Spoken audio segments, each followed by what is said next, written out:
Paolo Avellino at Kim Chiu nagkukuhanan ng mga litrato. Hello mga ka-stars! Welcome dito sa Star Story Channel.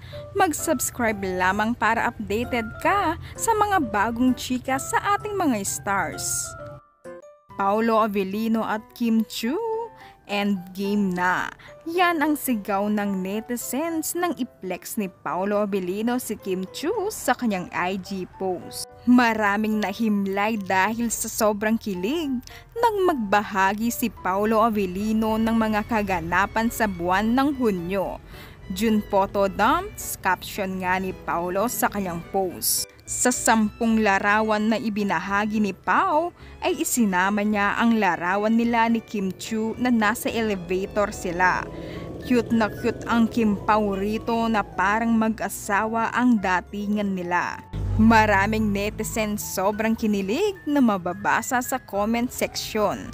Ayon nga sa isang nagkomento ay maghanda na raw ng lechon. Mukhang magpapapiesta ang mga Kim Pao fans sa ginawa ni Paolo. Grabe talaga ang kilig ng netizens, naghihimatayin sila sa Kim Pao. Ayan na mga ka-stars, lumalakas ng loob ni Pao ngayon, mukhang mapapadalas ang pagpiplex niya kay Kimi. Dahil marami pa silang pagsasamahan, hindi lang sa trabaho kundi sa kanilang forever na pagsasama. Tinapos na ang laban ni Kim at Pao, himlay malala ang mga Kim Pao fans. At ito pang mga chika mga ka-stars, si Kim Chiu lang naman ang photographer ni Paolo sa kanyang mga larawan. Ang galing talaga ng Kim Pao, nagkukuhanan sila ng litrato.